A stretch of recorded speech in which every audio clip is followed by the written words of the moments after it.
और अब बात करते हैं अखिलेश यादव की 2024 वाली रणनीति को लेकर जयंत दाव की, जो भाजपा को अभी से ही चुभ रहा होगा। क्योंकि अखिलेश यादव अगर चाहते तो वो राज्यसभा में अपनी पार्टी के 3 नेताओं को भेज सकते थे, लेकिन उन्होंने ऐसा नहीं किया। राज्यसभा की 11 सीटों के लिए यूपी में चुनाव होना है और समाजवादी पार्टी का सिर्फ एक नेता ही उच्च सदन में जाएगा। कल समाजवादी पार्टी ने निर्दलीय कपिल सिब्बल को समर्थन दिया था और आज जयंत चौधरी के नाम का ऐलान हो गया।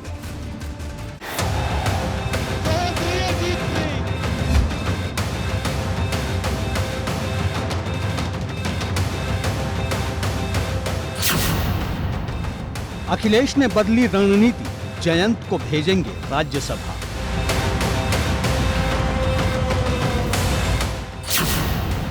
2024 के लिए अखिलेश का पश्चिम वाला प्लान। क्या राज्यसभा की तीसरी सीट को लेकर अखिलेश यादव ने आखिरी वक्त में अपना गेम प्लान बदला? क्या राज्यसभा वाली लिस्ट से डिंपल का नाम काटकर जयंत चौधरी का नाम जोड़ा गया? सपा और राष्ट्रीय लोकदल भले इन चुभने वाले सवालों से बच जाए, लेकिन चर्चा यही है कि आखिरी वक्त में डिंपल यादव की जगह जयंत चौधरी का नाम राज्यसभा वाली लिस्ट में डाला गया। सूत्र ये पहले से बता रहे थे। कपिल सिब्बल और जावेद अली के साथ ही डिंपल यादव को नामांकन भरना था। दावा तो यहाँ तक है कि डिंपल के लिए दस्तावेज भी तैयार कर लिए गए थे, लेकिन आखिरी वक्त में डिंपल यादव का नाम लिस्ट से हटा दिया गया। और अगर ऐसा नहीं था तो फिर जयंत चौधरी के नाम का ऐलान करने में देर क्यों हुई? क्या कपिल सिब्बल और जावेद अली के साथ ही जयंत के नाम का ऐलान नहीं किया जा सकता था? जयंत राज्यसभा जाएंगे तो सवाल ये उठने लगा कि क्या डिंपल यादव आजमगढ़ से लोकसभा का उपचुनाव लड़ेंगी, क्योंकि डिंपल पहले भी अखिलेश की छोड़ी हुई सीट से उपचुनाव लड़ चुकी हैं। 2009 के लोकसभा चुनाव में अखिलेश यादव ने फिरोजाबाद और कन्नौज से जीत दर्ज की थी, जिसके बाद अखिलेश ने फिरोजाबाद की सीट छोड़ दी थी और फिर उनकी जगह डिंपल ने अपनी राजनीति का डेब्यू किया था।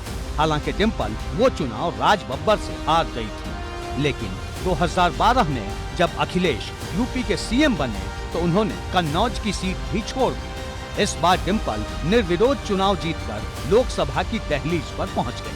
इसके बाद डिंपल 2014 में फिर से कन्नौज से सांसद बनी, लेकिन 2019 की चुनावी जंग वो हार गई। डिंपल यादव भी नामांकन करने जा रही हैं, इस पर क्या कहेंगे? देखिए, वो तो हमारे घर की बहू हैं। चलिए, अच्छा है। अगर पहले भी परिवार का ध्यान रखा होता तो अगर इस तरीके से अगर पहले से सोचा गया होता, परिवार को लेके चले होते, उत्तर प्रदेश के सभी लोगों को, सभी वर्ग के लोगों को लेके चले होते हैं ना, तो फिर आज उत्तर प्रदेश की विधानसभा में सरकार में होते। अखिलेश यादव डिंपल को आजमगढ़ से लोकसभा का उपचुनाव लड़वाएंगे या नहीं, ये तो साफ नहीं, लेकिन जयंत को राज्यसभा भेजने से ये जरूर साफ है कि अखिलेश यादव अपनी गठबंधन नीति को जिंदा रखना चाहते हैं। वैसे भी पश्चिमी यूपी में ये हवा बन गई थी कि जयंत चौधरी को ही राज्यसभा भेजा जाएगा, लेकिन अखिलेश जयंत के ही जवाब का इंतजार कर रहे थे और खबर है कि जयंत चौधरी के फोन कॉल आने के बाद ही उनका नाम घोषित किया गया। अगर जयंत चौधरी हाँ में जवाब न देते तो अखिलेश को 2024 के लिए ये बड़ा झटका लगता, क्योंकि भाजपा की नजर जयंत से अभी भी हटी नहीं है। उधर चाचा शिवपाल भी जयंत चौधरी को राज्यसभा भेजने पर अखिलेश की तारीफ कर रहे हैं। चलिए, सबसे पहले तो बधाई आपको देते हैं जी। आपने सवाल पूछा था, वो वचन पूरा कर दिया। वचन कर दिया, पूरा कर दिया अखिलेश यादव ने जी। हाँ, वचन पूरा कर दिया है जी। आप चौधरी साहब, जयंत चौधरी जी, हाँ। चौधरी साहब की विरासत को बढ़ाएं और उनको भी बधाई देना चाहते हैं कि एक युवा चेहरा को राज्यसभा का टिकट मिला। जयंत चौधरी के नाम का ऐलान समाजवादी पार्टी के ट्विटर हैंडल से हुआ। इसके कुछ ही देर बाद जयंत चौधरी ने उस ट्वीट को रीट्वीट किया और लिखा, विश्वास के साथ आगे बढ़ेंगे नौजवान कमेरा किसान के सम्मान में।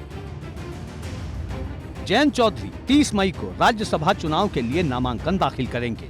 जयंत पूरे 8 साल बाद संसद में कदम रखेंगे, क्योंकि 2014 में वो मथुरा की सीट से हेमा मालिनी से हार गए थे।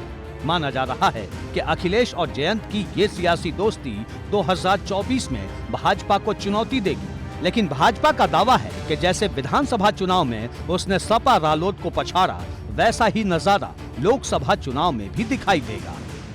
एबीपी गंगा के लिए ब्यूरो रिपोर्ट। जयंत चौधरी को राज्यसभा भेजकर अखिलेश यादव ने एक बड़ा दांव चला है। जयंत के भरोसे अखिलेश यादव ने क्या प्लान तैयार किया है, इसको समझना जरूरी है, क्योंकि राजनीति में जो रणनीति है उसकी अहमियत बड़ी खास हो जाती है। जयंत के सहारे अखिलेश का दांव क्या है, अब इसको समझिए। जी हां, गठबंधन पर उठ रहे सवालों को इससे दबा दिया जाएगा, यानी वो सवाल अब धारदार नहीं रहेंगे। दूसरे दलों को संदेश है कि मौका मिलने पर सबको गठबंधन के लोगों को हिस्सेदारी दी जाएगी। इंतजार मौके का है। पश्चिमी यूपी में जाटलैंड को बड़ा संदेश देने की कोशिश। राष्ट्रीय राजनीति के लिए भी जाट वोटर अहम है। कोई नया मोर्चा बनेगा तो जाट वोटर अहम होगा। राज्यसभा चुनाव में भीतर घात का डर भी खत्म हो जाएगा इस उम्मीदवारी से। शिवपाल को छोड़कर सपा के 110 विधायक हैं। 3 सीट जीतने के लिए 111 वोट की जरूरत है। शिवपाल क्रॉस वोटिंग करेंगे तब भी तीसरी सीट पक्की होगी। रालोद के 8 विधायक भी अब एकजुट होकर वोट करेंगे, यह भी तय हो गया इस दांव से। तो कुल मिलाकर यह एक बड़ी रणनीति का हिस्सा था। जी हां, आगे बढ़ते हैं। जयंत चौधरी 8 साल से संसद भवन जाने के इंतजार में थे और अखिलेश यादव ने उनकी ये इच्छा भी पूरी कर दी। हालांकि इसके लिए जयंत चौधरी ने मेहनत भी की।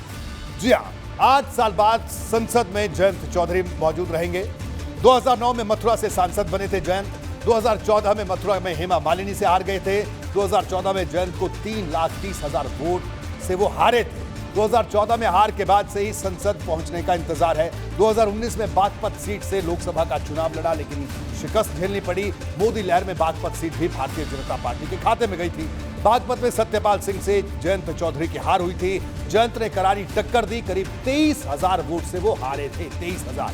2014 में अजित सिंह भी मोदी लहर में बागपत से चुनाव हारे थे। लेकिन अब जयंत चौधरी एक बार फिर से संसद पहुंचेंगे और जिस तरह से जो विधानसभा चुनाव में जो उन्होंने मेहनत की, एक तरीके से उस मेहनत का भी ये फल है। एबीपी गंगा, खबर आपकी, जुबान आपकी।